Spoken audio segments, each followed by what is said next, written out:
เจ้าหูบ่ว่าฝรั่งที่อายุหลายๆน่ะเป็นหยังคือเขาหาเมียไทยละซุ่มไปเงินเกษียณบ่หลายน่ะไปอยู่บ้านเฮาหลายเพราะว่าหยัง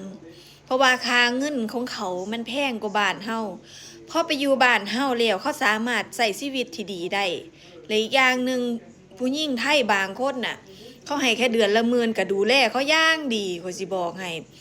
เพราะว่าเงินเกษียณเขาหักออกมาแล้วบางคนน่ะบ่พอแม้แต่สิไปอยู่บ้านพักคนชราจ่ายค่าน้ำค่าไฟเช่าบ้านแล้วเขาแทบสิบ่เหลือหยังสำหรับฝรั่งบางคนแต่ว่าถ้าเกิดว่าเขาไปอยู่ไทยใส่เงินเกษียณที่เขาหามาตั้งแต่หนุ่มจนเฒ่าเนี่ยไปอยู่ไทยบ้านเฮานี่เขาอยู่ได้สบายซ้ำเศรษฐีผู้หนึงอันนี้คือเรื่องจริงอันนี้บ่ได้โลกสวยอันนี้เว้าตามหลักความเป็นจริงเด้อเพราะว่ามันก็มีคุณแม่คนนึงเพิ่นมาคอมเมนต์ว่าก็หาเอาฝรั่งที่เขาเกษียณมีเงิน 3-4 แสนติล่ะว่าซั่น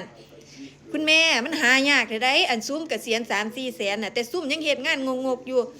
ยังหาแทบบ่ได้เด้เขาเว้าตามตรงขนาดนักธุรกิจบางคนยังบ่ได้มีรายได้ขนาดนั้นเลยนะขอยสิเว้าให้ฟังอยู่นี่นะอันมันบ่ได้คือฝรั่งสมัยตะกี้สมัยโบราณเด้จ้ะฝรั่งสมัยตะกี้สมัยโบราณน่ะมันแม่นอยู่อันตั้งแต่รุ่นแต่ข้าวแต่พ่อแต่แม่อันพุ่นตั้งแต่หลายอัน20-30 ปีที่แล้วน่ะเวลาไปไทยฝรั่งไปอยู่ไทยนั่นส่วนมากสิเป็นฝรั่งมีเงินเขาถึงได้ไปบ้านเฮาแต่ว่าซุมื้อนี่มันต่างกันจ้ะซุมื้อนี่ฝรั่งที่ไปบ้านเฮาเป็นฝรั่งที่แบบว่าบางคนเขาบ่มีเงินด้วยซ้ำเขาได้กินเงินเกษียณเล็กๆน้อยๆแล้วเขาไปอยู่ย้ายไปอยู่บ้านเฮาเพื่อที่จะให้เขามีชีวิตที่ดีขึ้นเพราะว่าถ้าคือจังขอยอยู่นี่เนาะอยู่เบลเยียมใส่เงินยูโรมีเงิน2 ยูโร2 ยูโรแต่ถ้าไปบ้านเรา2 ยูโรแรกแล้วได้ข้าว1 จานเด้ได้ข้าว1 จานแต่ถ้าเกิดว่าอยู่นี่นะเขาได้แค่ขนมปังชิ้นเดียวบางที่บ่พอชิ้นด้วยซ้ำบางครั้งไม่พอชิ้นด้วยซ้ำอันเงิน2 ยูโรเขานี่บ่แล้วคาบย้อนเด้อจ้ะแต่ว่าไปบ้านเฮาแล้วมีเงิน10 ยูโรนี่หน่วยได้กินอย่างดีเด้ข้อยสิบอกให้แต่ว่าอยู่นี่มี10 ยูโรนั่งร้านอาหารบ่ได้เด้จ้ะแต่ว่าอยู่ไทยเฮาสามารถนั่งกินข้าวแกงข้างทางได้เลย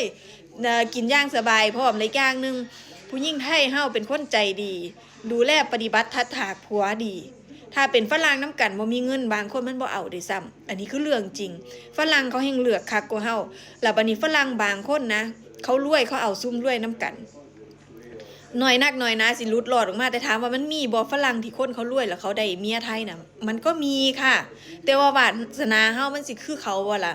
ยิ่งซุ่มอันเกษียณแล้วอายุเยอะๆอันเงินเกษียณหลายๆนั่นเว้าซื่อซะเขาบ่ค่อยเจอเขาบ่ค่อยเจอที่เกษียณแล้วเงินเกษียณหลายส่วนน้อยมากแต่ว่ามันก็สิมีแบบซุ่มที่เขาเป็นนักธุรกิจพอเวลาเขาเกษียณมาเขาขายกิจการเขา